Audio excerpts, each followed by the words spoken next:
Ya, saya terima Halo. kasih diundang oleh Uni Rifa ya untuk dialog. Dan ini bagus sekali supaya kita antara umat beragama ini bisa saling memahami satu dengan yang lain, bisa memaklumi, kita bisa bertoleransi dengan mengenal ajaran atau keyakinan masing-masing.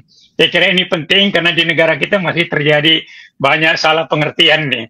Tapi dengan adanya dialog dengan Uni Rifa ini saya harapkan kita semua bisa terbuka wawasan untuk bisa saling mengerti, memahami, memaklumi keyakinan yang lain, dan kita boleh bertoleransi satu dengan yang lain demi bangsa Indonesia ini. Ya, itu. Terima kasih. Masya Allah.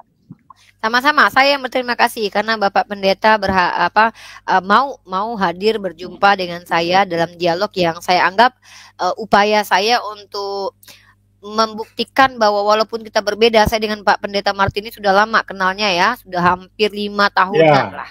Dan luar betul, sudah biasanya lama beliau sekali. eksis, ya masih eksis sebagai pendeta, dan beliau adalah salah satu orang yang sering berdialektika dengan kami umat Islam, baik dulu di grup WhatsApp, kemudian di Zoom ataupun di StreamYard. Nah, saya hadirkan kembali diskusi-diskusi seperti ini teman-teman, untuk mengembalikan marwah diskusi yang dulu sempat kita bina dan kita atur dengan cara yang baik ya, bagaimana dengan Pak Pendeta Martin di Geraha Mu'alaf, di JCC, kita Ya, mencoba diskusi yang betul-betul ya bermartabat, tidak saling menghujat, tidak saling merendahkan, saling menghargai, by respect. Saya kembali untuk menghadirkan diskusi-diskusi seperti itu. Nah, jadi saya memang sengaja mengundang orang-orang yang dulu pernah terlibat dalam dialog lintas agama, dan diantaranya adalah orang-orang yang kredibel, yaitu seperti Pak Pendeta Martin, adalah beliau seorang pendeta. Tema kita kali ini adalah tentang konsep keselamatan. Dan di sini kita ada teman saya juga, salah satu admin dari Mesias Uni Rifa, ada Bang Mesias namanya. Bang Mesias, assalamualaikum. Beliau akan menyimak. Waalaikumsalam. Selamat sore Pak Pendeta. ya, selamat sore. Ya, Salam kenal mungkin Pak. iya. Ya, Mungkin sebelum ya, salam kenal. Beliau bilang salam kenal. ya, ya, salam kenal. Terima kasih ya. Ya, oke. Sebelum teman-teman kita diskusi dengan Pak Martinale, saya ingin memperkenalkan dulu teman-teman kepada dengan Bapak Pendeta Martinale ya. Mungkin teman-teman belum banyak ada yang mungkin baru-baru nih, yang baru-baru bergabung dalam dunia perdebatan lintas agama nih ya. Mungkin belum banyak yang tahu siapa sih Pak Pendeta Martinale ini. Konfirmasi dulu biar tidak ada kesalahpahaman ya. Bapak Martinale ini seorang pendeta, benar ya Bapak? Betul. Saya pendeta Dan di masih sekolah aktif dulu ya, sekolah teologi. di sekolah teologi. Sekarang sudah tidak, tapi saya masih melayani di beberapa gereja. Oke, Ya, siap. saya melayani Oh di ya, beberapa gereja. Kalau di sekolah, masih ya, melayani beberapa gereja. Boleh tahu Bapak ini, biar kalau ya. saya sudah tahu ya, teman-teman yang menonton nih, takutnya mereka belum tahu. Bapak pendeta dari Protestan atau Katolik? Dari Protestan. Oke, Protestan. Protestan. Baik. Kali Ya, ini kita membahas tentang konsep keselamatan. Bapak mau prolog dulu, jadi saya tidak ada timer. Bapak ambil secukupnya waktu buat Bapak, karena memang konteks dialog kita ini bukan debat. Saya mau kita ke dialog. Dialog ini kita saling memberikan pemahaman terkait iman kita masing-masing, ya. Terlepas dari nanti sepakat tidak sepakat, terima tidak terima, berbeda ataupun tidak, itu kembali ke masing-masing kita. Saya ingin mengajak kita semua untuk betul. kembali menghidupkan diskusi yang elegan seperti dulu, ya. Jadi mungkin Bapak Ya, silakan ambil masa dan waktu apa yang mau disampaikan kepada seluruh orang yang mendengarkan.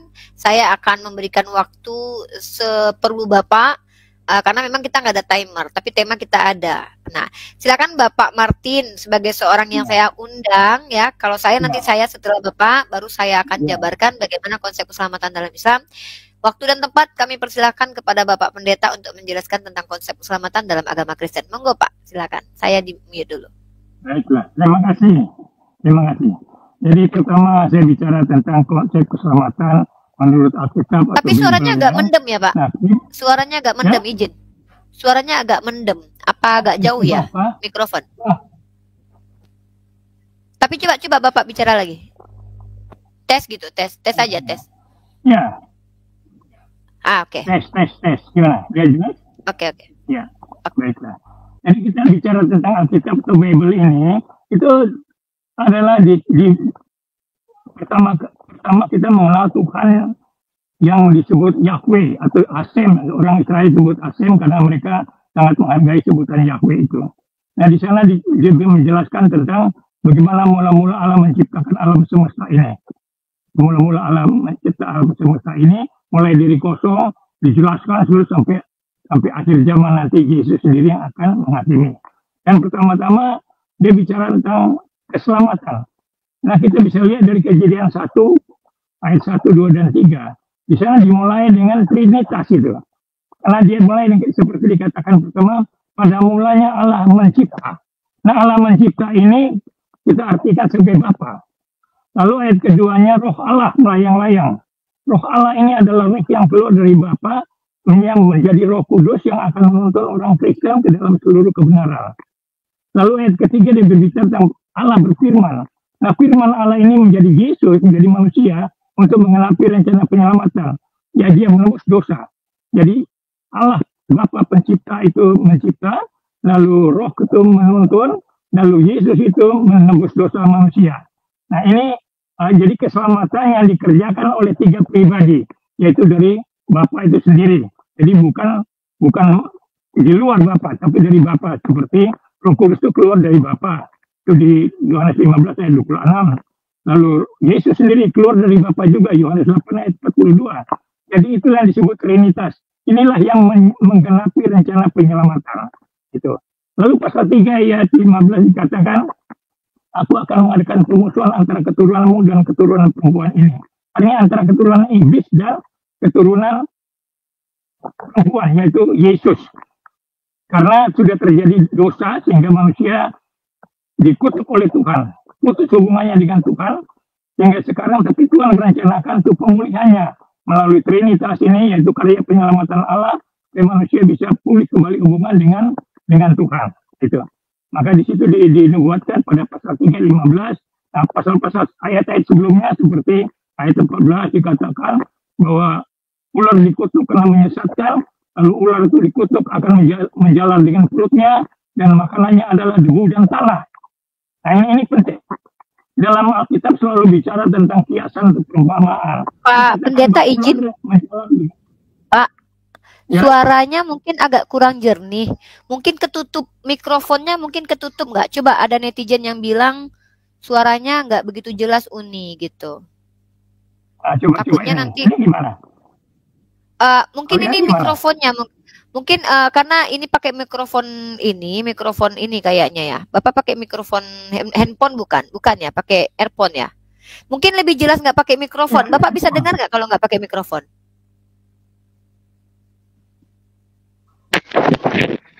Nah, coba. Bisa nggak?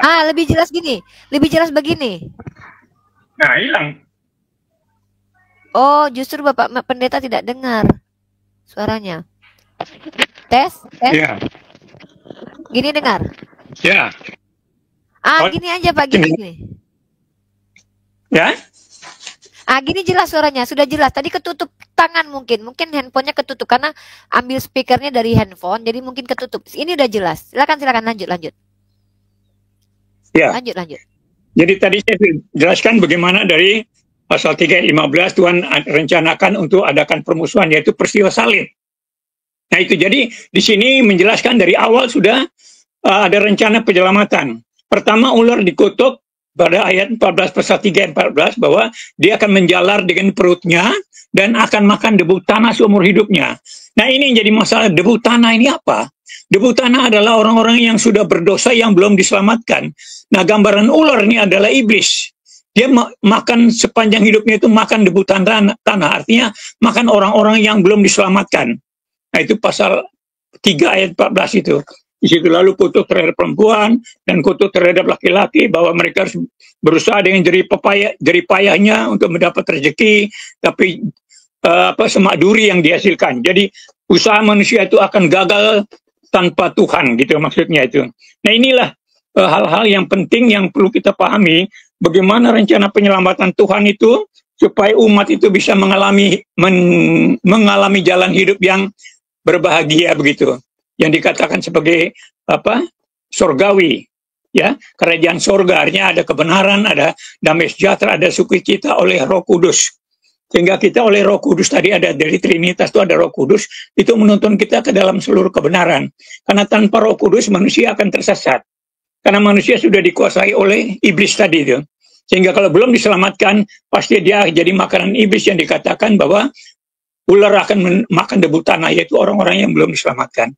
Ya mungkin sementara sampai di sini dulu supaya tidak berkepanjangan. Ya bagaimana Uni Rifa?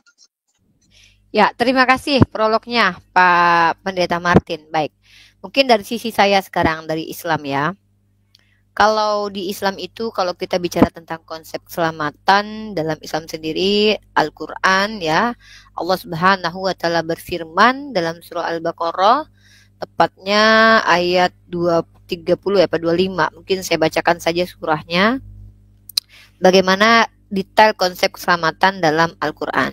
Nah, oke, mungkin saya bacakan saja karena ini Al-Quran saya cukup menghafal ini. Bismillahirrahmanirrahim. Wa basyiril ladzina amanu wa 'amilus shalihat anna lahum jannatin tajri min tahtihal anhar. Kullama ruziqu minha min thamaratir rizqan qalu hadzal ladzi ruziqna min qablu wa utu bihi mutasyabiha walau fiha azwajum mutahharah wa hum fiha khalidun. Mohon maaf teman-teman yang belum teman-teman yang tidak bisa berbahasa Arab dan tidak mengerti, mohon maaf saya akan menerjemahkannya. Maka di dalam surah Al-Baqarah ayat ke-25 ini Allah Subhanahu wa Ta'ala berfirman, Tuhan yang kami sembah berfirman, sampaikanlah kabar gembira kepada orang-orang yang beriman dan berbuat kebaikan, bahwa untuk mereka disediakan surga yang mengalir di bawahnya. Maka kalau kita bicara tentang konsep keselamatan, Bapak Pendeta Martin, dalam Islam itu kami umat Islam ini bisa selamat kalau pertama kami beriman, yang kedua kami beramal soleh. Nah, jadi itu mutlak harus dilakukan. Kalau beriman tidak beramal soleh namanya munafik, beramal soleh tidak beriman namanya kafir. Ya. Jadi ada perbedaan memang antara kita Islam dan Kristen, dan itu tidak masalah. Yang penting di sini kami ingin menggali bagaimana pemahaman Kristen secara doktrinal menurut Bapak Pendeta Martin agar umat Islam yang ada di Indonesia paham konstruksi berpikirnya teman-teman Kristen. Kalau konsep keselamatan dalam Islam ya seperti itu, Pak. Siapa yang beriman kepada Allah, apa yang diperintahkan Allah untuk diimani, beriman kepada Allah, beriman kepada nabi-nabi terdahulu, beriman kepada kitab-kitab terdahulu, percaya bahwa kitab terdahulu datang dari Allah, percaya kalau nabi-nabi terdahulu adalah seorang nabi yang diutus oleh Allah, percaya beriman kepada hari akhir, beriman kepada qada dan qadar. Ya, beriman kepada apa yang Allah perintahkan untuk dipercayai, diyakini, maka insya Allah dilaksanakan. Maka dalam Islam itu iman itu apa? Iman itu diikrarkan dengan lisan, ditasdik bil qalbu, diamalkan dengan rukun-rukunnya. Artinya dibenarkan, dibicarakan. Saya beriman kepada Allah, saya percaya kepada Allah. Lalu ditanamkan dalam hati, kemudian baru dijalankan. Maka inilah dalam Islam. Nah, kalau memang pun ada perbedaan tidak masalah di antara kita, antara Islam dan Kristen. Nah, itu prolog saya sedikit tentang Islam. Kalau Bapak Pendeta ingin menekankan lagi tentang keselamatan dalam Kristen, silahkan. Saya kasih waktu lagi. Nanti Bapak boleh bertanya kepada saya bertanya dengan Bapak. Mungkin seperti itu aja. Silakan Bapak Pendeta mau menambahkan poin tentang keselamatan di Kristen, monggo silakan. Ya, jadi begitulah pertama sekali penyelamatan kepada bangsa Israel, di mana Musa diutus untuk membebaskan bangsa Israel dari perbudakan oleh Firaun di Mesir. Jadi Tuhan langsung bekerja. Musa disebut sebagai Allah, Harun disebut sebagai nabi. Jadi itu beri gambaran bahwa Tuhanlah yang bekerja di sana begitu. Sehingga bangsa Israel dibebaskan melalui 10 tulah. Tadinya mereka tidak mau dibebaskan, tapi setelah ada tulah, ada hukuman dari Tuhan tentang bencana-bencana itu, terakhir mereka bisa melepaskan. Namun setelah orang Israel berangkat, mereka kejar juga. Yang akhirnya dengan kuasa Tuhan laut dibelah dan mereka bisa melewati. Lalu tentara Firaun sendiri tenggelam oleh laut. Jadi inilah karya penyelamatan yang dilakukan oleh Tuhan pertama sekali kepada bangsa Israel. Nah, lalu selanjutnya bukan hanya bangsa Israel saja yang diselamatkan, tapi bangsa-bangsa lain juga harus diselamatkan. Makanya datang Yesus. Yesus adalah firman itu sendiri yang menjadi manusia. Dia datang untuk menggenapi rencana penyelamatan bagi bangsa-bangsa lainnya di dunia ini. Nah itulah makanya kita kenal Yesus datang untuk penyelamatan bangsa-bangsa lain. Sedangkan Musa hanya menyelamatkan bangsa Israel saja dan memberi aturan supaya mereka bisa hidup benar di hadapan Tuhan. Nah tapi Yesus datang, dia datang untuk membebaskan manusia dari kuasa iblis, lalu mereka dituntun, dibimbing oleh Roh Kudus, sehingga mereka dapat menjalankan hidup yang benar di hadapan Tuhan, sehingga mereka boleh menikmati hari-hari hidupnya di dunia itu dengan baik. Nah itu tentang keselamatan yang dilakukan oleh Tuhan melalui Musa dan oleh Yesus yang untuk penyelamatan selain bangsa-bangsa di luar bangsa Israel. Nah itu tambahan dari saya. Oke, terima kasih banyak. Kita masuk ke sesi saling bertanya. Bapak Pendeta mau bertanya lebih dulu ke saya atau saya yang bertanya lebih dulu? Silakan Ibu Rifa. Oke. Baik, berdasarkan penjelasan Bapak saja, saya tidak akan lari ke topik manapun, saya hanya akan menanggapi pernyataan Bapak Pendeta. Ada yang menarik saya tangkap, tadi Bapak Pendeta mengatakan, kalau dulu Tuhan hanya menyelamatkan Bani Israel, kalau sekarang Tuhan menyelamatkan seluruh bangsa. Nah pertanyaannya ini maksudnya seperti apa? Mungkin Bapak Pendeta bisa jelaskan. Dulu itu apakah Tuhan tidak berkenan menyelamatkan seluruh bangsa atau seperti apa? Atau bagaimana nih? Karena diksinya begitu. Dulu hanya menyelamatkan Bani Israel, sekarang menyelamatkan seluruh dunia. Rentan waktu antara Musa dan Isa itu sekitar 2000 tahun kalau tidak salah. Nah, jadi berapa ribu tahun manusia tidak diselamatkan? Mungkin bisa dijelaskan ini dalam konsep Kristen. Silakan Bapak Pendeta. Ya. Jadi antara Musa dengan Yesus itu 1500 ya, kurang lebih 1500 tahun gitu. Lalu memang itulah rencana penyelamatan oleh Tuhan. Pertama, Tuhan menyelamatkan bangsa Israel untuk sebagai bukti bahwa orang bisa mengenal Tuhan yang benar, Tuhan pencipta yang mula-mula melalui bangsa Israel. Nah kita bisa lihat kehidupan bangsa Israel sampai sekarang.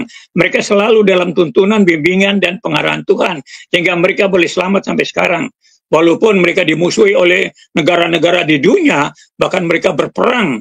Bahkan sampai sekarang pun masih ramai sekali pembicaraan itu, ingin menghabiskan. Tetapi mereka tetap dalam pemeliharaan Tuhan, sehingga mereka selamat sampai sekarang walaupun mereka orangnya hanya sedikit. Nah ini satu bukti bahwa pemeliharaan Tuhan itu luar biasa, penyelamatan Tuhan itu luar biasa bagi mereka. Sebenarnya bukan karena mereka juga terlalu benar, juga tidak, tapi karena mereka memang sudah dipilih menjadi milik Tuhan. Nah kehidupan mereka sendiri juga ada kadang-kadang salah itu. Nah itu untuk bangsa Israel. Lalu untuk bangsa-bangsa lain, kalau Tuhan tidak selamatkan, kan sian manusia hidup dalam penderitaan.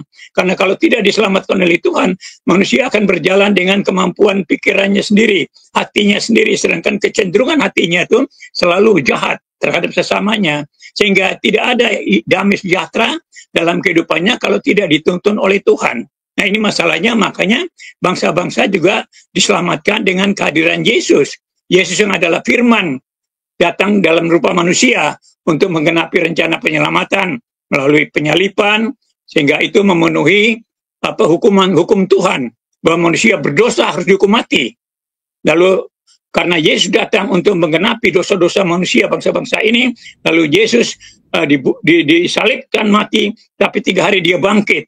Kebangkitannya itu membuktikan bahwa kematian oleh iblis ini tidak menghambat rencana penyelamatan. Karena itu Yesus bangkit dalam 3 hari, lalu bangsa-bangsa diselamatkan, dan sampai sekarang buktinya bahwa Kristen itu memang terbanyak di dunia.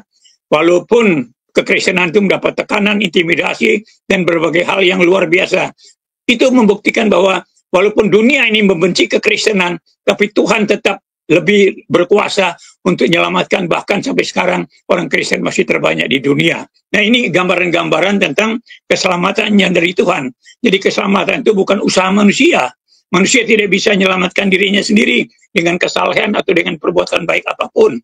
Tapi Tuhan sendiri yang harus bisa selamatkan. Dan itu dibuktikan oleh bangsa Israel dan orang Kristen sampai hari ini, bahwa orang Kristen walaupun dapat tekanan, intimidasi di mana-mana, tapi mereka tetap eksis sampai hari ini. Nah itulah tambahan dari saya. Ya. Oke, Bapak silakan bertanya ke saya. Apa tentang prolog saya, mungkin ada yang mau ditanyakan mungkin? Karena nanti kita langsung sesi bertanya jawab saja. Kita nggak perlu Baik. lama-lama, 1 jam maksimal. Mungkin sekitar saya bertanya 5 kali, Bapak bertanya 5 kali, saling menjawab, begitu. Silakan Bapak Pendeta. Pertanyaan apa yang ingin Ya. saya jawab? Saya mau Kami tanya akan di lanjutkan pertanyaan selanjutnya. saya mau bertanya di surat Maryam 83. Surat Maryam 83 mengatakan bahwa Allah mengutus setan untuk menyesatkan manusia. Itu gimana menurut Ibu Rifa? Baik. Maryam Baik, saya jawab di sini ya, Pak. 83. Baik. Pertanyaan bagus ya. Saya bacakan dulu ayatnya. Surah Maryam 83. Pertanyaan ini merujuk kepada teks yang terjemahan yang Bapak baca. Maryam 83.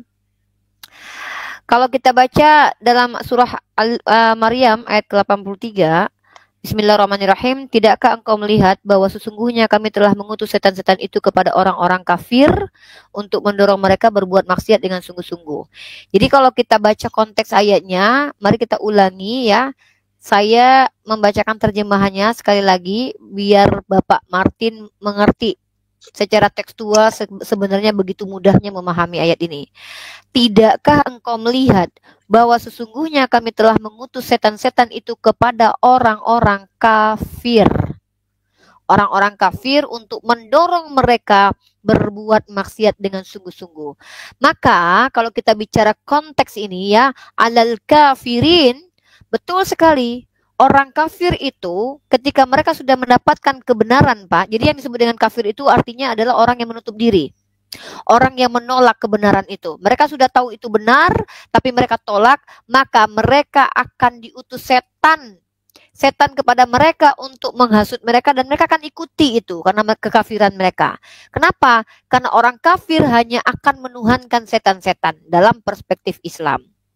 Nah, dan kalau di dalam Al-Quran orang-orang yang kafir itu diutus kepadanya setan supaya mereka semakin menikmati perbuatan jahatnya, semakin bersungguh-sungguh dalam kejahatannya, mohon maaf, nanti saya akan masuk ke konteks ini.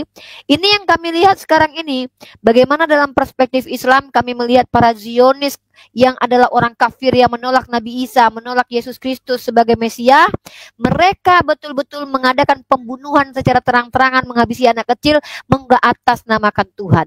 Mereka nikmati pembunuhan itu, mereka bawa-bawa Tuhan. Nah, ini yang disebut dengan orang kafir dari kalangan Zionis itu terbukti saat sekarang ini membunuh anak kecil karena mereka tidak mungkin dari Tuhan. Kalau dalam perspektif Islam, mungkin dari Pak Martin nanti menganggap bahwa mereka dari Tuhan. Tapi bagaimana mungkin Tuhan yang maha pengasih itu yang mengampuni orang-orang jahat dalam perspektif Kristen? Bagi kami tidak mungkin itu adalah Tuhan yang sama, yang mana Tuhan itu juga yang telah mengampuni pezina, mengampuni orang-orang penjahat, mentobatkan Paulus, tiba-tiba menjadi Tuhan yang sama dengan Tuhan yang menyertai Zionis yang membunuh anak kecil di Palestina sekarang ini. Saya tidak tahu bagaimana cara berpikirnya nanti kita bahas itu. Tapi terkait Al-Quran ini, Al-Quran membuktikan kebenarannya dengan kami, dengan mata telanjang kami di TikTok, di YouTube, dimanapun seluruh dunia menyaksikan sekarang ini pembunuhan terhadap anak kecil di Gaza dilakukan oleh orang-orang kafir yang menolak Nabi Isa sebagai Mesias, menolak Nabi Muhammad sebagai Nabi. Mereka membantai anak kecil dengan mengatakan bahwa ini tempat kami, tempat dijanjikan Tuhan. Dan mereka menikmati itu. Maka perbuatan mereka, kalau Bapak saya mohon maaf, saya pembaca Bible juga, setahu saya Yohanes pasal 8:37-40, Yesus mengatakan yang menginginkan kematiannya bapaknya adalah iblis. Yesus bicara kepada orang-orang Yahudi pada waktu itu yang menginginkan kematiannya. Maka betullah ternyata apa yang disampaikan Al-Quran ini dan apa yang disampaikan Yesus menurut yang saya baca, bahwa para Zionis yang menghabisi anak kecil dari kalangan Yesus itu adalah iblis bapaknya.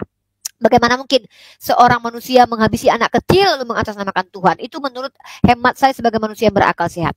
Nah, itu dia jawaban saya, karena memang orang kafir akan diutus setan kepadanya untuk membuat mereka semakin ingkar kepada Allah dan akhirnya mereka layak mendapatkan neraka yang kekal mereka dalam siksaan. Karena Tuhan maha adil. Tidak mungkin Tuhan menghukum hanya karena tidak menerima dia sebagai Tuhan. Maka hukuman kepada orang kafir karena kedustaan mereka, kejahatan mereka itu pasti. Orang kafir pasti akan semakin lama semakin jahat di muka bumi. Wallahu a'lam bishawab. Nah, sekarang gantian saya bertanya. Nanti Bapak boleh penekanan pertanyaannya. Sebenarnya kalau saya komparasi ada kok ayat-ayat yang mengatakan Tuhan, roh Allah yang daripada Tuhan datang menghinggapi Saul, itu sudah ada. Roh jahat dari Tuhan itu ada, tapi nggak perlu saya komparasi karena saya ingin mendapatkan wawasan dari kita berdua, dari Pak Martin. Nah, karena Bapak Martin tadi mengatakan bahwa Bani Israel dari kalangan Yahudi, dari kalangan orang-orang yang tidak menuhankan Yesus, tidak menerima Nabi Isa sebagai nabi, itu disertai Tuhan dan diselamatkan Tuhan sampai sekarang ini, maka pertanyaan saya adalah, menurut pendapat Bapak Pendeta, ini menurut pendapat Bapak, personal, human being ya, mau pakai dalil boleh, pakai human being boleh, ketika orang-orang Yahudi yang konon katanya diselamatkan oleh Tuhan hingga detik ini, maka pertanyaan yang muncul di benak saya, ketika mereka menghabisi nyawa anak-anak kecil dengan berdalih mereka melawan, dan mereka membiarkan anak-anak kecil di Gaza dengan kelaparan, seluruh dunia mengutuk mereka, bahkan Netanyahu dikatakan sebagai penjahat internasional dalam sisi hak asasi manusia, pertanyaannya muncul adalah, apakah Yesus yang menyertai mereka, Bapak Martin? Silakan Bapak Martin menjawab itu. Terima kasih. Silakan. Ya, terima kasih. Jadi kalau bicara tentang Gaza itu memang itu masalah politik ya. Masalah politik sebenarnya dalam sekali itu. Masing-masing berpegang pada prinsipnya sendiri-sendiri, sehingga disinilah terjadi satu yang macet gitu ya. Orang Israel berpegang pada Alkitab, bahwa kitab Tauratnya, tanaknya itu. Kitab Tauratnya, mereka berpegang pada itu bahwa tanah itu adalah tanah milik mereka. Ini satu hal yang paling prinsip sekali. Seperti yang dia katakan di surat Al-Maidah 46 ya. Di sana dikatakan, masuklah kamu ke tanah yang diberikan Tuhan kepada Musa itu. Nah, itu yang mereka pegang. Sementara orang-orang Palestina ini mereka ingin menguasai daerah-daerah itu. Nah, ini terjadi, lalu ini kita nggak bicara salah benarnya ya, tapi semua itu terjadi karena masalah politik, karena pengaruh-pengaruh bangsa-bangsa lain juga, sehingga mereka menyerang Israel mula-mula. Nah, itu yang mencetuskan artinya peperangan itu. Lalu dibalas, dan mereka menggunakan anak-anak, ibu-ibu untuk tameng, kalau mau dibilang seperti itu. Seperti mereka bersembunyi di rumah sakit, atau di gereja, atau di masjid. Lalu di sana mereka kumpul.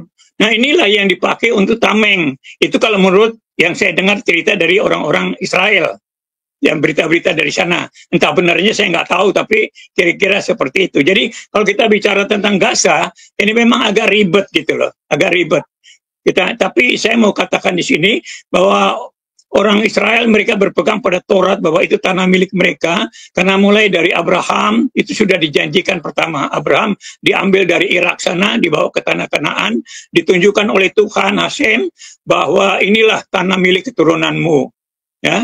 Sampai akhirnya Yakub pun lahir di sana, dan mereka berpegang menjadi satu keluarga, dan mereka mengembara karena soal makanan sampai mereka terdampar di Mesir. Lalu setelah Tuhan selamatkan, mereka kembali ke tanah Kanaan. Nah, ini yang menjadi pegangan orang Israel, bahwa tanah itu adalah tanah mereka begitu. Sedangkan orang-orang lain mereka melihat dari sisi politik, bahwa sebelum orang Israel merdeka tahun 48 itu sudah dikuasai oleh orang-orang Palestina. Itu masalahnya di sana. Sehingga kalau kita bicara bicara soal ini, bagi saya agak ribet gitu. Kita sulit sekali karena ini masalah keyakinan.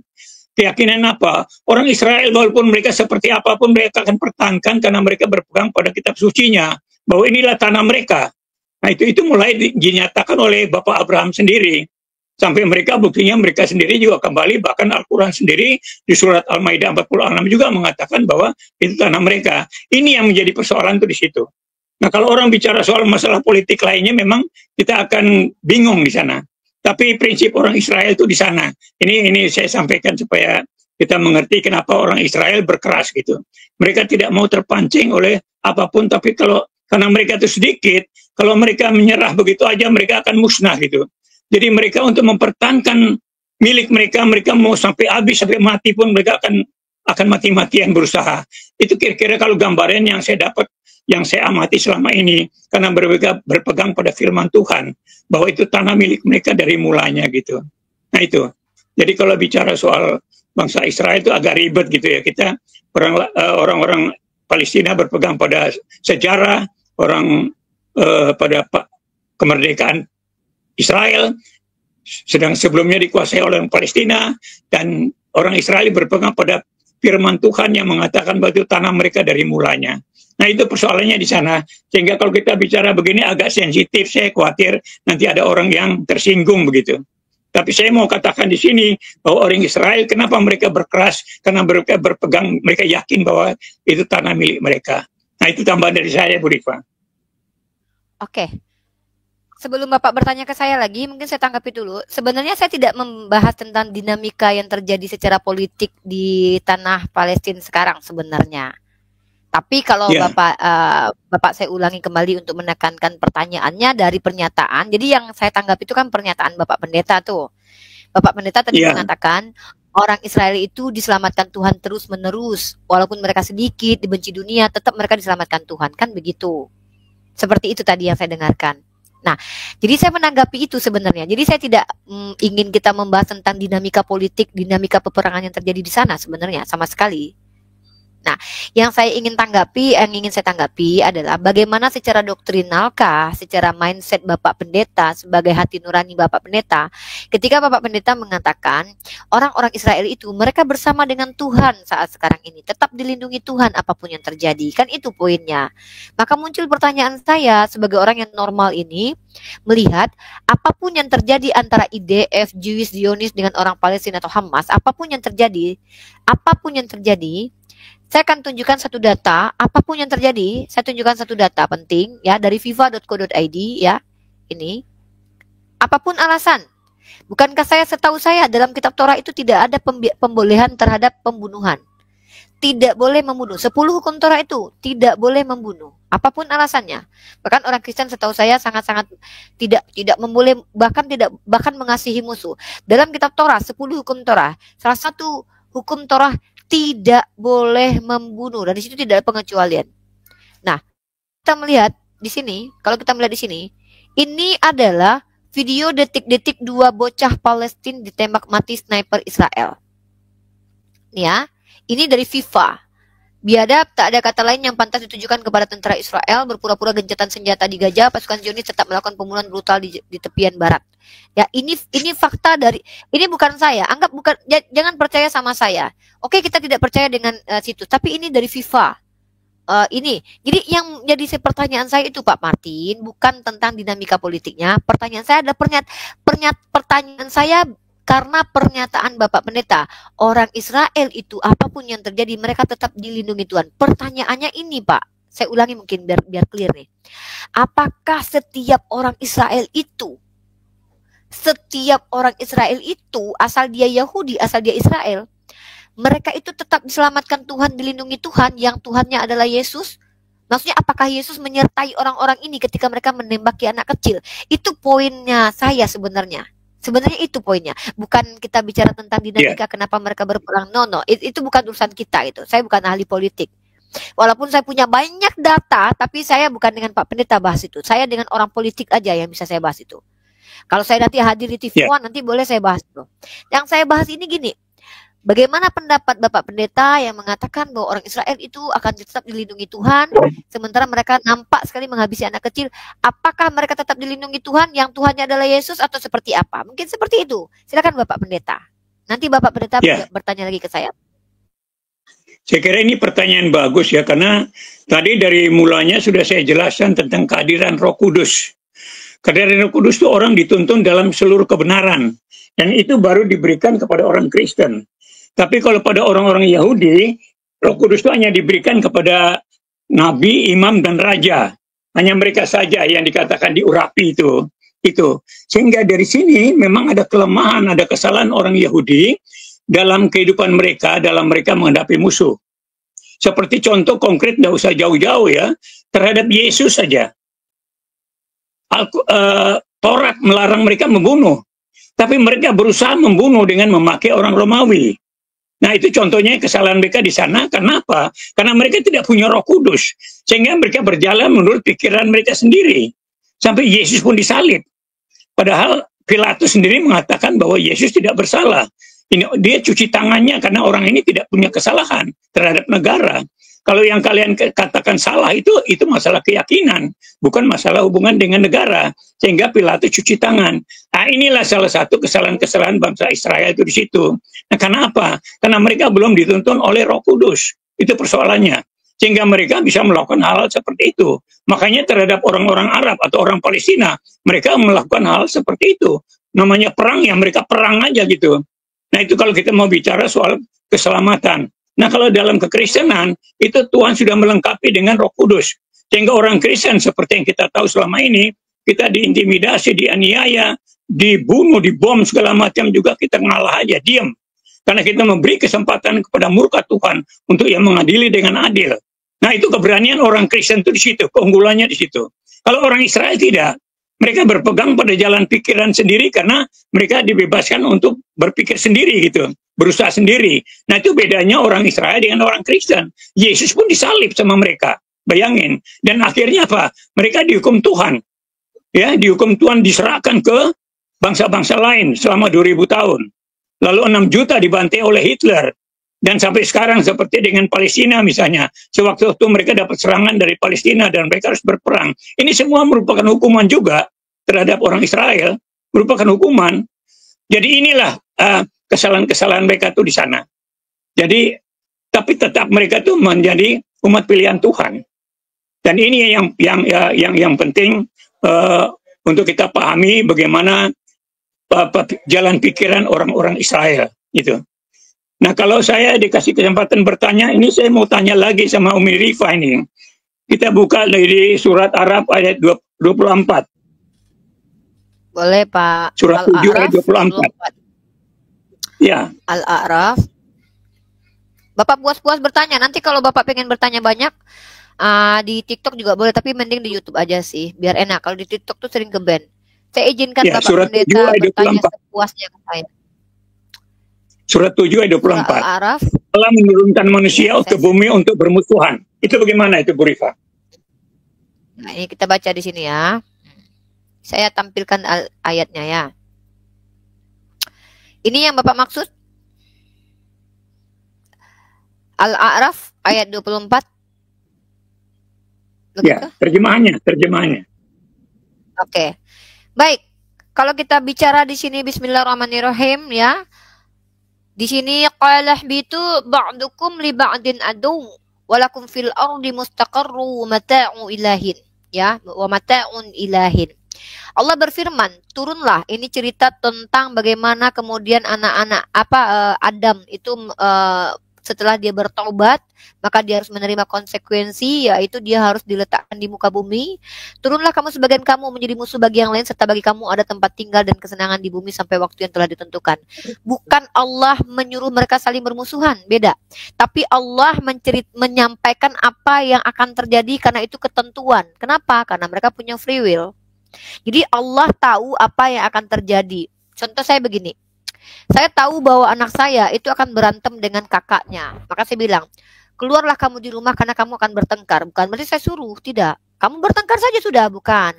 Tapi saya tahu, keluarlah kamu dari kamar ini karena kamu akan bertengkar. Keluarlah kamu saling bertengkar nanti. Ini Tuhan berbicara dari sisi pengetahuannya. Jadi Allah Subhanahu wa taala itu Tuhan yang Maha tahu. Pengetahuan Allah itu karena Allah yang sudah mengetahui yang diciptakannya ini adalah manusia yang akan ingkar saling bermusuhan, maka terbukti kemudian Habil dan Kabil saling bermusuhan hanya karena kalau kita lihat dalam Kristen persembahannya yang tidak diterima Tuhan. Maka Tuhan sedang memberitahukan apa yang akan menjadi konsekuensi kalau nanti Adam tinggal di dunia, anak-anaknya seperti apa. Kalau kita lihat nih, tidak ada kata perintah di sini. Maaf, tidak ada kata perintah. Allah berfirman, turunlah kamu. Itu baru perintah, turunlah kamu. Sebagian kamu menjadi musuh bagi yang lain, serta bagi kamu ada tempat tinggal dan kesenangan di bumi sampai waktu yang telah ditentukan. Itu pemberitahuan. Keluarlah kamu, saya bilang sama anak saya nih. Ya harap Bapak Pendeta memahami diksi ini. Keluarlah kamu dari kamar ini. Kalian berdua bertengkar. Karena saya tahu anak saya suka bertengkar. Walaupun saya bukan Tuhan, saya tahu nih. Ini anak nih kalau berdua nih berantem aja terus nih. Anak saya 2 ya Pak. Cewek dua-duanya. Kalau bertemu tuh bertengkar aja terus. keluar kalian dari kamar ini. Salah satu dari antara kalian akan saling pukul nanti. Oh, bukan, nanti saya suruh. Ayo, baku hantam kalian, nggak begitu. Jadi Allah menurunkan manusia lalu memberitahukan apa yang akan dialami manusia. Dan itu terbukti. Habil dan Kabil saling baku hantam. Kemudian itu terbukti dengan adanya perang dunia pertama, perang dunia kedua, terjadi perang salib, pembantaian, Zionis, Holocaust, segala macam. Itu terbukti. Nah, itu yang dimaksud dalam Al-Quran ini, bukan berarti Allah di situ memerintahkan untuk saling membunuh. Mungkin seperti itu. Bapak mungkin mau bertanya lagi, saya izinkan 3 kali bertanya lagi. Nanti saya pertanyaannya cuma terakhir aja. Saya nggak mau banyak-banyak tanya sama Pak Pendeta nih, biar Pak Pendeta ini nyaman diskusi sama saya nih. Karena saya senang diskusi sama orang-orang yang bukan penghujat, bukan penista agama. Bahkan kalau perlu Bapak Pendeta tanya saya sama saya nggak apa-apa. Bapak puas tanya sama saya, silakan. Ya. Saya cuma satu itu aja. Saya cuma satu aja penekanan tadi. Yang tadi aja kan saya maksudnya saya mau kita clear di situ.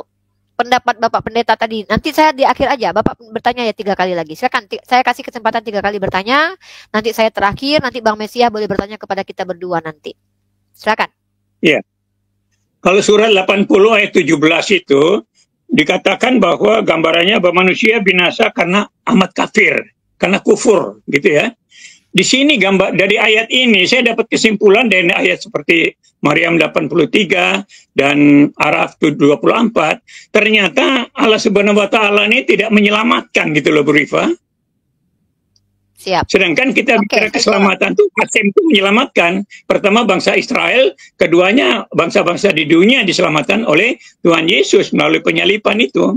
Tapi kalau kita baca dari ayat-ayat Quran ini, ternyata Allah Subhanahu wa taala itu tidak menyelamatkan. Bahkan kalau kita baca di surat Maryam 71, di sana dikatakan bahwa tidak seorang pun kecuali mendatangi neraka, berarti manusia harus dihukum mati gitu loh. Nah, itu tolong Bu Rifa coba tolong jelaskan itu. Siap. Terima kasih, pertanyaan bagus. Kalau Bapak jeli membaca terjemahan, kita kan nggak minta Bapak baca pakai Al-Quran asli ya. Maksudnya kita nggak mungkin minta tolong kepada orang-orang Kristen itu membaca Al-Quran kita pakai penafsiran para ulama yang memahami bahasa Arab, nggak mungkin. Kalau Bapak jeli membaca Al-Quran yang versi terjemahan saja, sebenarnya jawabannya ada di situ. Justru itu membantah kalau saya bilang asumsi atau pemahaman Bapak tentang Islam yang Bapak sampaikan tadi, bahwa Allah tidak menyelamatkan. Itu sangat keliru dan salah. Maka kalau Bapak lihat nih ya, saya akan tunjukkan ayatnya, saya kembali tampilkan ya. Nih. Sebentar ya. Kalau perlu mungkin Bapak catat ayat-ayat yang sudah pernah ditanyakan biar nanti tidak mengulangi pertanyaan ini kalau nanti ketemu saya, karena saya mau Bapak Pendeta nih bertanya nih. Kalau Maryam pasal Maryam ayat 71 dan 72 saya tunjukkan. Maryam ya? Ya, Maryam 71. Mantap ini senang. Kalau kayak gini saya senang nih. Saya senang dengan pertanyaan Pak Martin nih. Nah, saya tunjukkan ayatnya di sini biar teman-teman juga bisa melihat.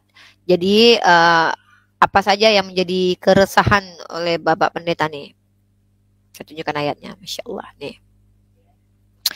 Ini apa ayatnya ya? Ada Bapak lihat ditampil di layar? Belum? Sudah? Sudah melihat di layar? Ya. Kalau kita baca ayatnya Pak, ya, siap saya baca. Baik. Yang 71 ya, kita lihat dari 71, dari 70, 71 sampai 72. Nah, ini yang Bapak maksud ya. Bismillahirrahmanirrahim. Wa minkum illa wariduha kana ala rabbika hatmam maqdiya. Tidak ada seorang pun di antara kamu yang tidak melewatinya. Ini adalah ketetapan yang harus dipenuhi oleh Tuhanmu. Bapak ini membantah asumsi Bapak terkait tentang agama kami. Kemudian kami selamatkan. Ini ya Pak, izin saya sampaikan nih. Bapak baca, makanya saya katakan baca terjemahan saja insya Allah sudah terjawab. Ya. Kalau kita baca di sini, kemudian kami selamatkan orang-orang yang taat dan kami biarkan orang-orang yang zalim berlutut di sana. Betul sekali. Allah tidak akan menyelamatkan orang-orang zalim, Pak. Karena Allah itu Tuhan yang maha adil. Orang-orang zolim tidak akan diselamatkan karena zolim. Karena Allah adil. Allah tidak akan meluputkan. Wa may ya'mal mithqala dzarratin khairan yara wa may ya'mal mithqala dzarratin khairan yara wa may ya'mal mithqala dzarratin syarran yara. Nah, kurang lebih seperti itu ayatnya. Sedikit pun dosa kita tidak akan diluputkan, tapi bisa dihapuskan dosa itu. Makanya dalam Al-Quran itu amalan soleh menghapuskan dosa. Gak ada ceritanya itu upah dosa adalah maut. Mau dia membunuh 1000 orang dengan mencuri permen yang harga 1000 itu sama aja. Tidak ada begitu di Islam. Kita mendapatkan apa yang kita upayakan. Makanya dalam dalil Al-Quran itu, kami umat Islam ini, Allah akan merubah suatu kaum kalau kaumnya itu yang merubah dirinya. Nggak ada ceritanya kita duduk-duduk nongkrong, nonton, nggak kerja, nggak sekolah, nggak mau belajar leha-leha, tiba-tiba masuk surga begitu aja. Nggak ada di Islam begitu, Pak. Makanya saya katakan kembali ke ayat yang saya bawa tadi. Wa basyiril ladzina amanu wa 'amilus solihati anna lahum jannatin tajri min tahtihal anhar. Berikan kabar gembira. Jadi kabar gembira itu untuk siapa? Orang yang beriman, orang beramal soleh. Kalau nggak pernah tidak beriman, tidak pernah beramal soleh, terus tiba-tiba mau masuk surga, ya nggak mungkin. Memangnya surga bapak moyang kami kan nggak. Jadi di Islam itu memang Allah tidak akan menyelamatkan orang zalim. Tetapi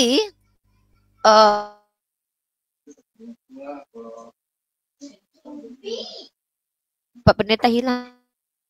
Ya. Ya. Suaranya Ibu Rifa hilang. Ya. Signalnya. Ya. Oh ini ya ya. Gimana? Kak. Ada? Halo Kak. Iya, signalnya tadi sinyal jelek. Sekarang bagus, ya. Ya. Halo. Ya. Udah, Bu? Kolek ya. Halo Tes, dengar tes, tes. suaranya. Suaranya Dengar didengar. aku hilang nggak? Signal aku hilang. Saya dengar ini. Suaranya saya dengar nih.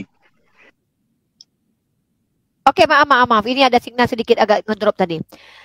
Baik, kita lanjut. Sedikit lagi klimaks saya ya. Klimaks saya terakhir. Bahkan ya Pak. Nah, ini saya katakan nih, saya tak kasih Bapak data dari hadis kami ya. Tadi Al-Qur'an saya bawa ya. Sekarang untuk penegasan bahwa kami akan diselamatkan itu, saya tunjukkan hadisnya.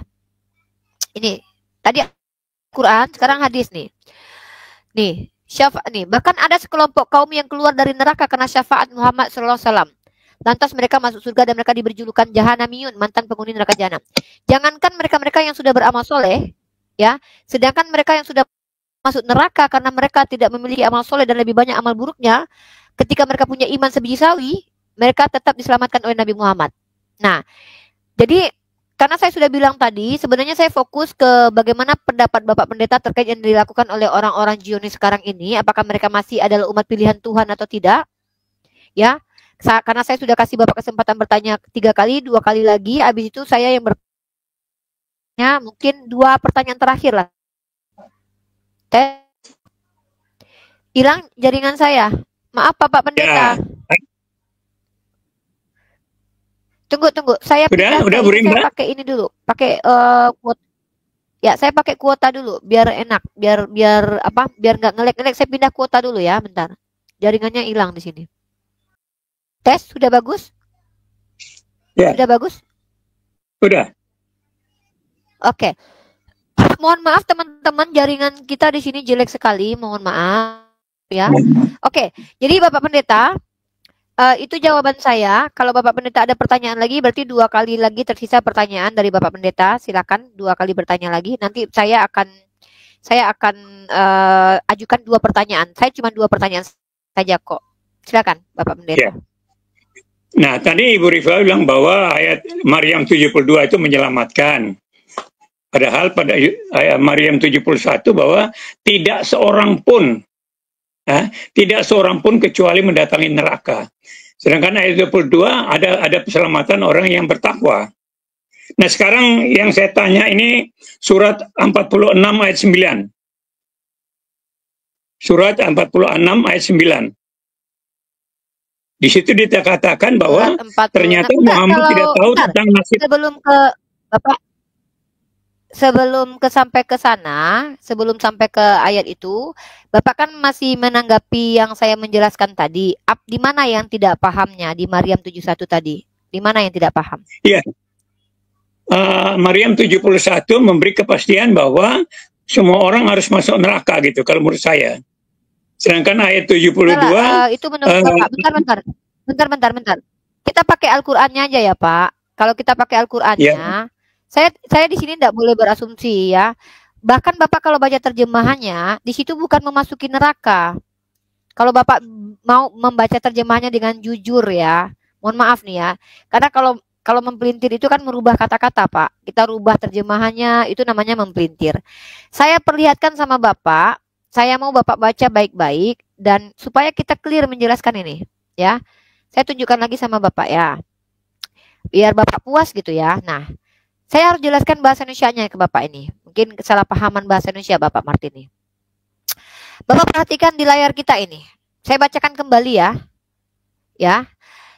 Kalau kita pakai bahasa Inggris nih, Pak. There is none of you who will not pass over it. Ya.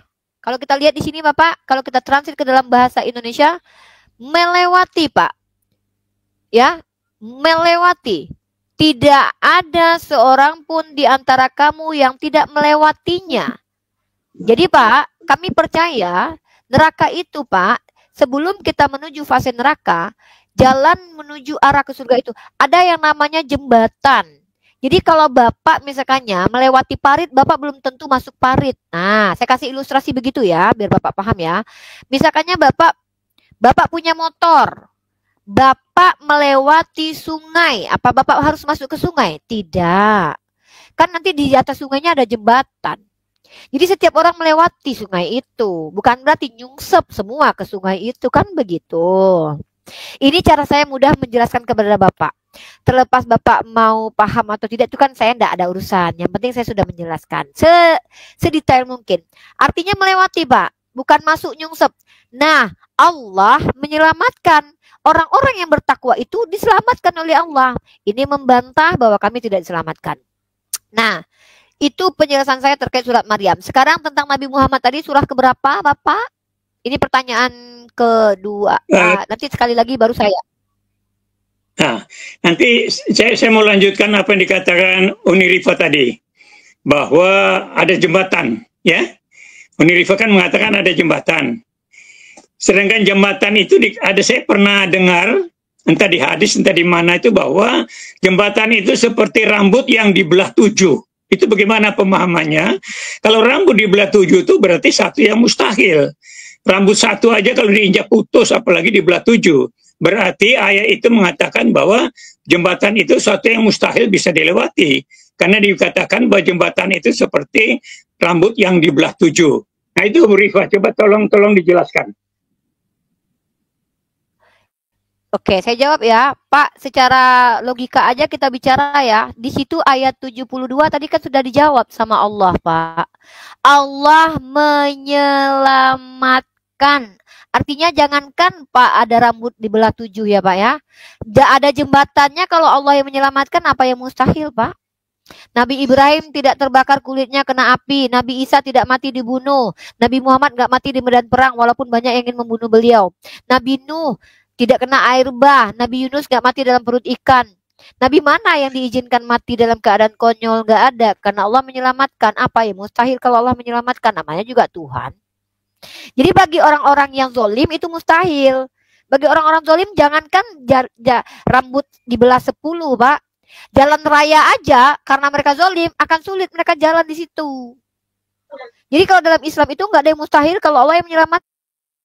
Buktinya Nabi Ibrahim nggak diizinkan mati walaupun sudah dibakar sama Namrud dalam perspektif Islam ya. Yahudi juga mengakui itu. Nah, artinya kalau Allah yang menyelamatkan, apa sih sulitnya bagi Allah? Nah, menyelamatkan Nabi Isa aja dari tiang salib Allah bisa, Allah mampu. Nah, seperti itu kurang lebih.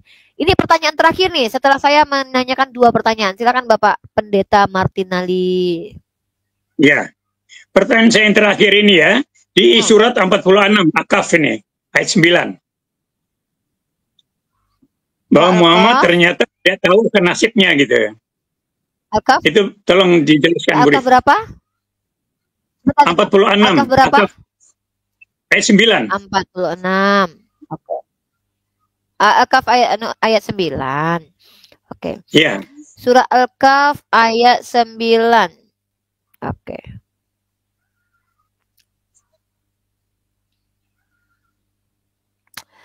Mari kita lihat di sini ya. Oke. Pernahkah kamu wahai Nabi mengira bahwa sesungguhnya penghuni yang mana nih? Yang mana ayat keberapa? Al-Kahf ayat 9. Ini ayat 9 nih. Ayat 9. Al-Kahf ayat 9.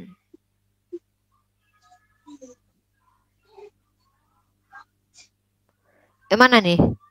Al-Kahfi, oh Al-Kahf. Al-Kahf. Ya. Surah keberapa? Ayat Al-Kahf, Al-Kahf bukan Al-Kahfi, sorry, Al-Kahf. Saya salah. Saya nih. Saya salah kasih ayat nih sama Bapak. Al-Ahqaf, Pak, bukan Al-Kahfi. Saya taunya Al-Kahfi. Al-Ahqaf ya. Al-Ahqaf. Ya. Ya, Al-Ahqaf maksud Bapak.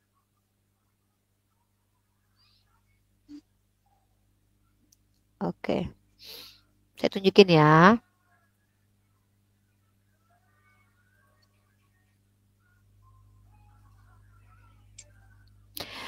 Oke, ini ya.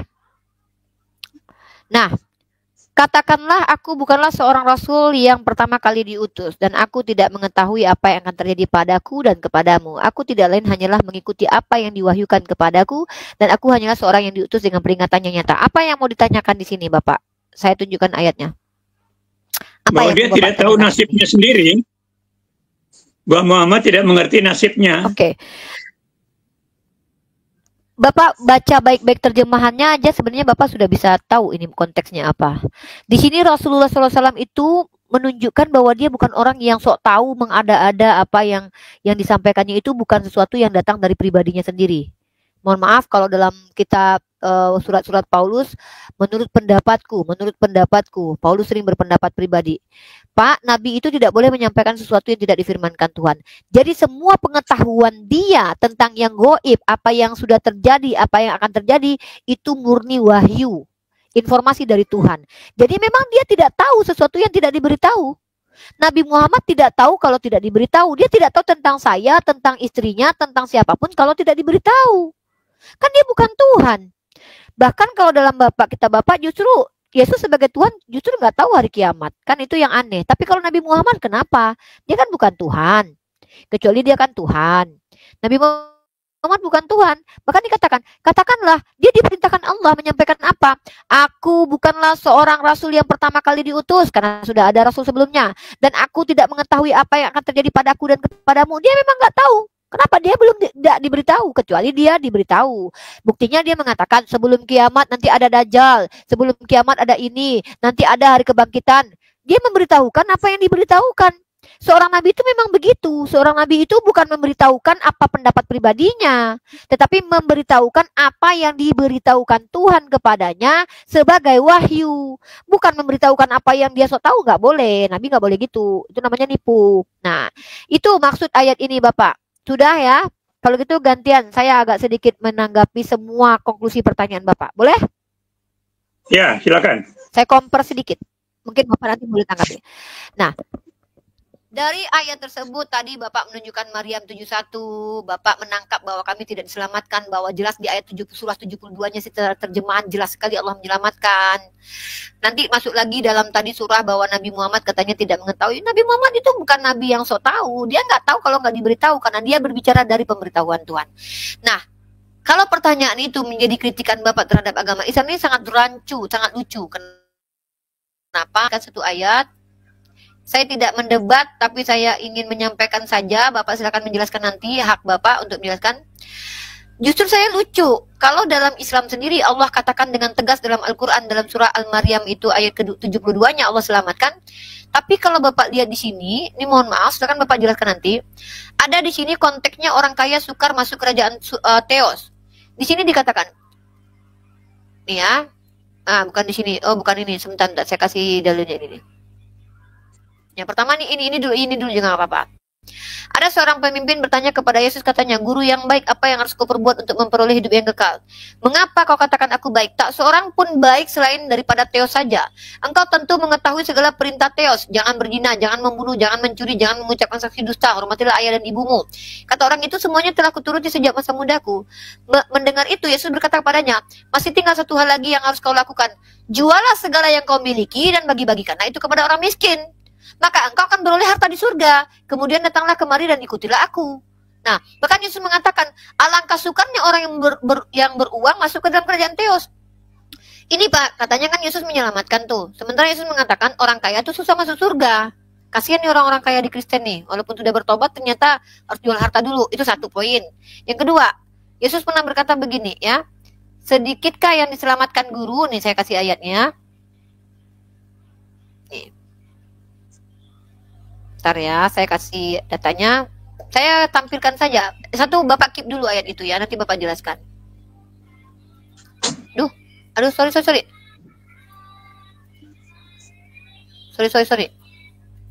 Saya salah pencet tadi tuh.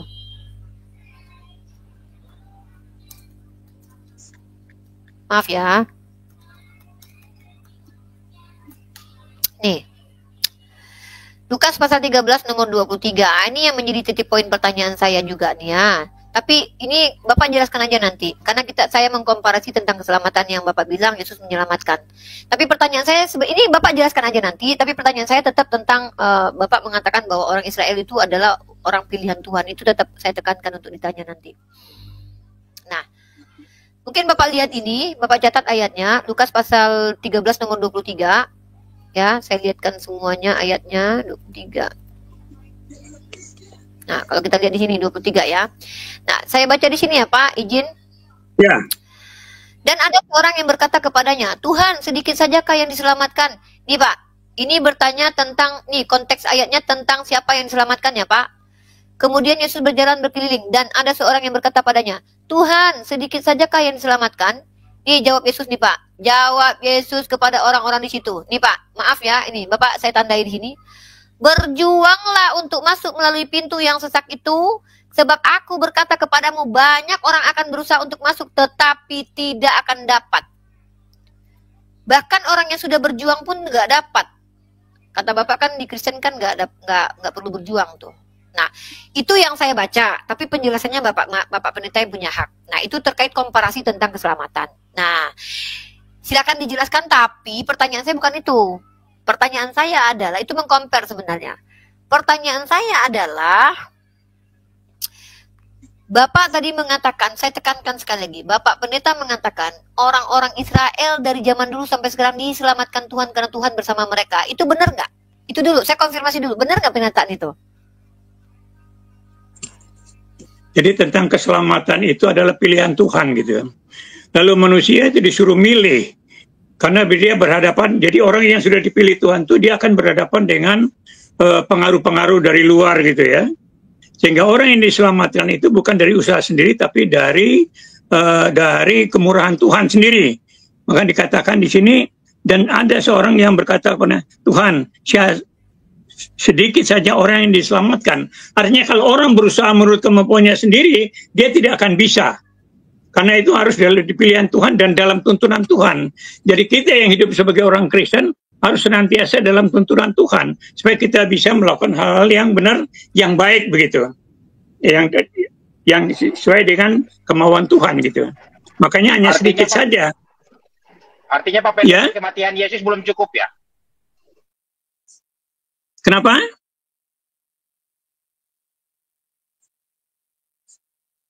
Bang Mesia tadi menambahkan pertanyaan baru. Artinya menurut Bapak Pendeta, kematian Yesus itu sudah cukup atau belum untuk keselamatan manusia gitu? Suaranya kurang jelas. Coba diulangi lagi pertanyaannya. Ya, suara Bang Mesia kecil. Bapak kalau pakai headsetnya mungkin Bluetoothnya mati mungkin Bluetoothnya mati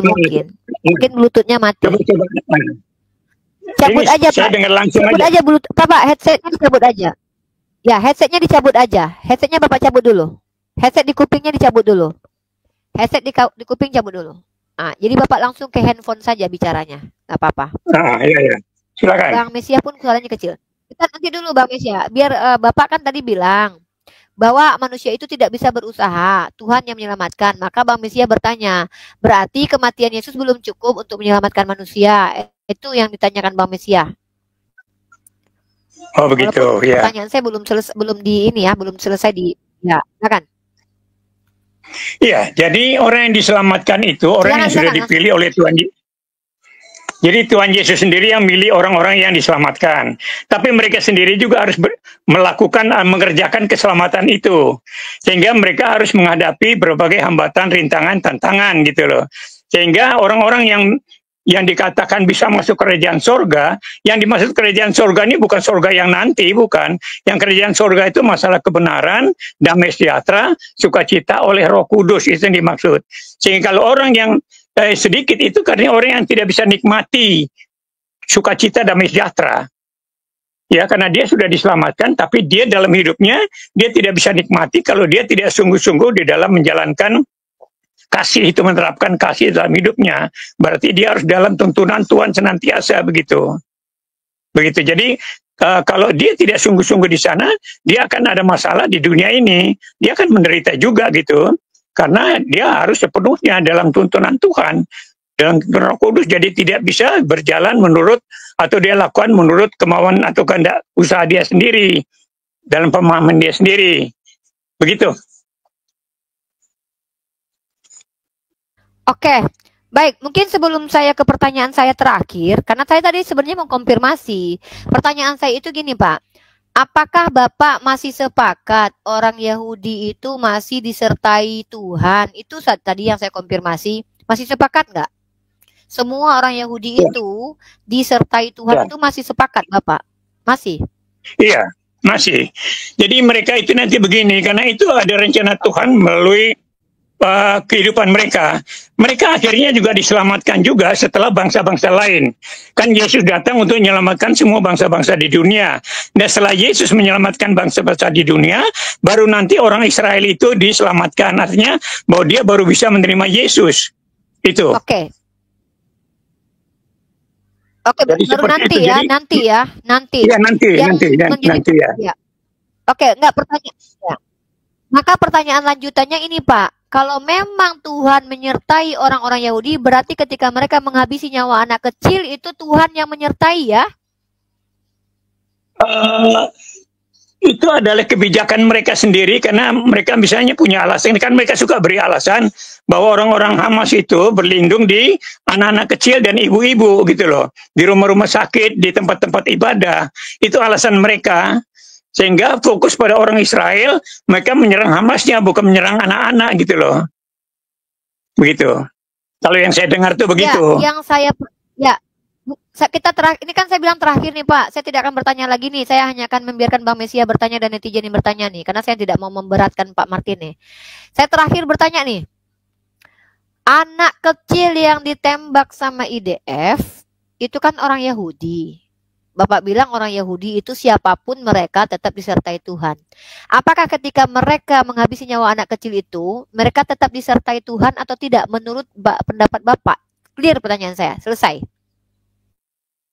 Jadi seperti misalnya mereka kan dilarang membunuh, tapi ternyata mereka juga menyalibkan Yesus, kan begitu. Mereka menyalibkan Yesus. Walaupun hukum Taurat melarang membunuh, apalagi ini bukan masalah keyakinan, bukan masalah politik yang dibawa ke penguasa Roma. Ini adalah keyakinan mereka. Kalau memang Yesus itu menista Tuhan, menista Hasem, harusnya Hasemnya yang menghukum. Kenapa mereka orang Yahudi ini yang menyalibkan Yesus? Itulah masalah-masalah yang terjadi, kesalahan-kesalahan orang Yahudi di sana. Jadi Tuhan tidak kompromi dengan perbuatan jahat mereka, tapi mereka karena sudah dipilih sebagai umat pilihan Tuhan, mereka tetap menjadi umat pilihan Tuhan. Tetapi kalau mereka berbuat salah, maka mereka juga akan dihukum Tuhan. Seperti misalnya tadi saya sudah katakan, setelah mereka menyalibkan Yesus, mereka itu terusir, bait sucinya dirobohkan, ya, bait sucinya dirobohkan, dihancurkan sampai sekarang 2000 tahun ini belum dibangun lagi. Keduanya mereka diusir dari Israel. Mereka membara di bangsa-bangsa lain dan mereka didiskriminasi. Bahkan 6 juta dibantai oleh Hitler. Bahkan sampai sekarang mereka harus berperang dengan orang-orang Arab, dengan orang-orang Palestina. Ini merupakan hukuman terhadap mereka. Jadi kalau pertanyaan Umi Rifa, Tuhan membenarkan mereka membunuh anak kecil, tentu tidak begitu loh. Tapi ini adalah bagian daripada kehidupan bangsa Israel dan Tuhan yang akan menghakimi dengan adil begitu. Ya. Siap, terima kasih Begitu. jawabannya. Itu yang saya minta. Sebenarnya itu poinnya. Baik, karena saya sudah bilang saya terakhir bertanya kepada Bapak Pendeta, kita sudah 1 jam lewat 12. Nanti Bapak kalau seandainya masih mau lagi, tema yang sama boleh. Silakan Bapak, saya kirimkan link, Bapak nanti boleh masuk. Nah, sekarang saya izinkan netizen dan Bang Mesiah bertanya. Boleh nggak mereka bertanya, Pak? Netizen mungkin bertanya dari 1 orang biasa saja, sama Bang Mesiah mungkin 2 pertanyaan, boleh nggak ke Bapak Pendeta? Biar kita close. Silakan. Ya, silakan. Oke, saya bacakan pertanyaan dari netizen ya. Kalau Bapak lihat di layar, Bapak boleh lihat di layar ada pertanyaan itu. Tadi Bapak bilang, kalau di Kristen itu Tuhan yang memilih sendiri yang mau diselamatkan. Betul ya? Maka pertanyaannya adalah, apakah menyelamatkan itu Tuhan yang pilih-pilih? Silakan Bapak dijawab. Dari biasa aja ini. Ya, jadi pertama, untuk orang yang dipilih Tuhan itu di Yohanes 15 ayat 16 itu, mereka seperti orang Israel dipilih supaya bangsa-bangsa di dunia tahu Tuhan mana yang benar gitu loh. Itu. Sedangkan orang Kristen dipilih, mereka dipilih untuk memberi kesaksian kepada bangsa-bangsa lain supaya mereka percaya begitu. Jadi bukan hanya mereka diselamatkan, tapi orang Kristen dipakai sebagai alat Tuhan untuk memberi kesaksian kepada dunia ini bahwa Yesus satu-satunya jalan keselamatan itu. Begitu. Nanti mereka kan sekarang udah banyak yang jadi Kristen misalnya. Ada juga yang keluar, ada yang masuk, dan banyak sekali yang masuk. Seperti di negara-negara lain banyak sekali yang sudah menjadi Kristen. Dan sekarang ya memang inilah proses daripada rencana penyelamatan. Adanya perdebatan, adanya dialog-dialog seperti ini, itu memberi kesaksian kepada banyak orang. Nanti orang-orang yang mendengar ini, mereka akan milah-milah yang benar yang mana, dan mereka akan menentukan pilihan mereka. Begitu. Jadi Tuhan memilih orang Kristen itu untuk memberi kesaksian supaya bangsa-bangsa lain atau orang-orang lain itu menjadi percaya. Gitu Bu Rifa. Oke, terima kasih. Oke, netizen, itu tadi jawaban dari Pak Martinelli. Sekarang kita serahkan ke Bang Mesiah. Bang Mesiah, silakan bertanya kepada Bapak Pendeta. Iya, Pak Pendeta minta izin ya Pak. Dengar yang dengar. Dengar. Ya, oke. Bapak Pendeta kan memimpin di gereja tuh. Saya bertanya dari hati Bapak dan doa-doa yang selalu Bapak lantungkan di gereja. Apakah Bapak mendoakan keselamatan sekarang ini jatuh ke orang Zionis atau orang bangsa Palestina? Terima kasih. Jadi kita di gereja itu selalu, bahkan harus mendoakan pemerintah, bahkan bangsa-bangsa di dunia. Itu menjadi pokok doa gereja dalam pergumulan manusia di dunia ini, itu selalu itu. Jadi bagi pemerintah juga didoakan, bagi bangsa-bangsa yang bertikai ini menjadi pokok-pokok doa di gereja. Anda boleh perhatikan di tiap-tiap gereja, mereka pasti doakan itu. Jadi disinilah, cuma kan kita tidak tahu bagaimana kebijakan Tuhan dalam mengambil sikap terhadap kesalahan-kesalahan yang dibuat oleh manusia ini, termasuk orang Israel sendiri. Itu kita nggak tahu karena Tuhan yang lebih tahu. Nah, seperti misalnya ada peperangan, itu terjadi kan ada dasar-dasarnya, ada sebab-musababnya. Itu sehingga Tuhan yang akan mengadili dengan adil begitulah. Karena kita tidak bisa menyalahkan satu pihak saja. Kita harus lihat dari semua pihak gitu. Mereka kurang lebihnya di mana gitu. Sehingga kita menjadi orang yang menilai tapi dengan bijaksana. Nah, itulah tugas-tugas gereja di dalam doa-doanya setiap ibadah tiap minggu itu, bahkan kalau kebaktian di keluarga juga selalu mendoakan pemerintah dan bangsa-bangsa di dunia. Begitu, Pak.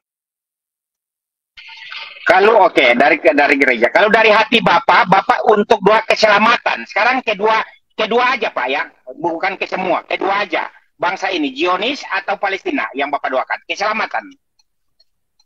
Saya doakan Tuhan supaya Tuhan mengambil sikap yang tepat gitu. Karena kita tidak bisa benarkan satu pihak saja, karena mereka saling membunuh ya. Orang Palestina dengan orang Israel itu saling membunuh, sedangkan membunuh itu tidak boleh begitu. Dan kita doakan kepada Tuhan supaya pembunuhan itu selesai.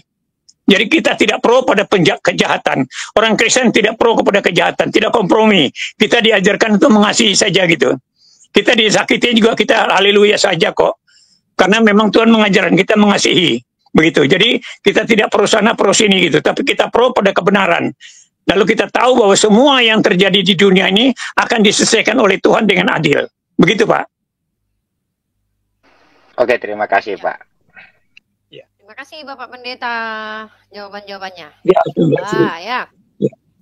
Ya itu dia diskusi kita ya. Saya mau nanti Bapak Pendeta Martin itu mau diskusi seperti ini dengan tema-tema yang berbeda. Kapan Bapak Martin itu ada waktu, nanti kita koordinasi di grup di WhatsApp saja. Nanti Bapak khusus bertanya pun boleh. Mau tema apa nanti silakan, mau tentang keselamatan, kitab suci, ketuhanan, apapun. Saya akan undang Bapak Pendeta di StreamYard saya ini. Sehat selalu buat Bapak Pendeta. Ada closing statement sebelum saya closing statement, mungkin Bapak Pendeta ada closing statement, silakan. Ya, ada. Saya pertama-tama mengucapkan terima kasih untuk Merifa ya, teman saya lama ini. Baru sekarang beliau ambil inisiatif untuk berhubungan dengan saya, dan memang ini kerinduan saya ya dalam dialog ini supaya kita saling mencerahkan begitu, sehingga nanti netizen atau orang yang mendengar itu bisa memilah-milah. Jadi saya sebagai hamba Tuhan, sebagai pendeta, pikiran saya itu ke sana. Bagaimana Tuhan membuka pikiran setiap orang untuk bisa mengerti kebenaran, begitu. Jadi tidak memilah, tidak memihak pada yang salah, tapi kita bicara kita memihak kepada kebenaran yang dari Tuhan. Nah, melalui dialog-dialog ini, saya harapkan bahwa orang-orang yang mendengar dapat memilah-milah. Ya, kalau ada kurang lebihnya saya mohon maaf ya. Kalau ada kurang lebih saya mohon maaf, namanya kita manusia, bisa aja ada kekeliruan. Tapi pada kesempatan saya minta maaf. Tapi pertama saya terima kasih pada Tuhan Yesus. Saya juga terima kasih pada Ibu Rifa bahwa ini adalah rencana Tuhan untuk kebaikan manusia-manusia di dunia. Melalui dialog inilah orang banyak nanti belajar mengerti ya. Jadi ini yang Ibu Rifa aja ini bagus sekali, kalau menurut saya bagus. Dan untuk itu saya terima kasih, dan teman-teman saudara-saudara yang lain yang sudah terlibat juga saya ucapkan banyak terima kasih. Tuhan Yesus memberkati. Sama, saya juga mengucapkan terima kasih kepada Bapak Pendeta Martin, semoga sehat selalu dan kita bisa continue untuk diskusi-diskusi yang bukan untuk saling menyerang dan menjatuhkan, tapi untuk memberikan wawasan tentang pemahaman agama kita masing-masing, supaya kedua agama tercerahkan dan menunjukkan bahwa dialog lintas agama itu bisa sesantai ini, bisa senyaman ini, bisa setenang ini, kalau memang niat kita itu untuk mengedukasi publik. Nah, mungkin itu saja. Kalau closing statement dari saya adalah mungkin terkait tentang konsep keselamatan dalam Islam. Saya akan membawakan dalil lagi tadi. Bismillahirrahmanirrahim. Ya, wabashiril ladzina amanu wa amilus solihat annalahum jannah, kata Allah. Wabashiril ladzina amanu wa amilus solihat. Poin dari konsep keselamatan dalam Islam itu Allah perintahkan kita bersyarat untuk selamat. Yang menyelamatkan adalah Allah, tapi asbab kita diselamatkan oleh Allah itu karena kita yang memilih. Makanya surga itu pilihan, bukan Tuhan yang pilih-pilih-pilih, tapi kita yang memilih ingin masuk surga, lakukan apa yang Allah perintahkan. Kalau tidak melakukan berarti tidak mau. Makanya Nabi Muhammad berkata dalam hadisnya, seluruh umatku, kullu ummatin, masuk surga kecuali bagi yang tidak mau. Surga itu adalah pilihan kita, bukan karena mampu atau tidak mampu, tapi mau atau tidak mau. Karena kalau kemampuan itu Allah memaklumi, karena itu datang dari Allah, masalah kemampuan kita. Nah, itu dalam Islam. Yang kedua adalah, jadi memang ada perbedaan antara kita dengan umat Kristen, ya. Dari tadi sudah dijelaskan sama Bapak Pendeta Martinali, saya tidak perlu menyimpulkan, karena kesimpulan ada hak dari Bapak Pendeta, dan teman-teman saya yang menyimak bagaimana penjelasan dari Bapak Pendeta, penjelasan dari saya, itu pilihan kepada teman-teman saja. Nah, kemudian juga terima kasih banyak buat teman-teman yang typing cukup lumayan kondusif, tidak ada penghujatan. Itu kenapa saya mengajak Bapak Pendeta ini di StreamYard YouTube, bukan berada di TikTok. Saya khawatir nanti ketika diskusi kita indah, netizennya yang tidak bisa diatur nanti men-trigger atau membuat tidak nyaman Bapak Pendeta diskusi. Terima kasih banyak buat Bapak Pendeta. Nanti kalau seandainya kita bisa diskusi lagi, mungkin Bapak Pendeta kapan waktunya angkat tema Bapak mau tanya-tanya saya sama boleh. Kapan waktu yang bisa, silahkan nanti saya kasih link lagi untuk StreamYard kita diskusi. Dan saya sangat mengucapkan terima kasih buat Bapak Pendeta. Salam kepada Ibu tadi ya, kepada istri. Terima kasih Nerifa ya. Ya, minta maaf ya Pak kalau salah Pak ya, Pak Pendeta. Ya, minta maaf kalau kami misalnya dan kami yang salah dan tidak berkenan, pertanyaan-pertanyaannya mungkin dianggap tajam. Kami semua bagus kok, semua indah, bagus.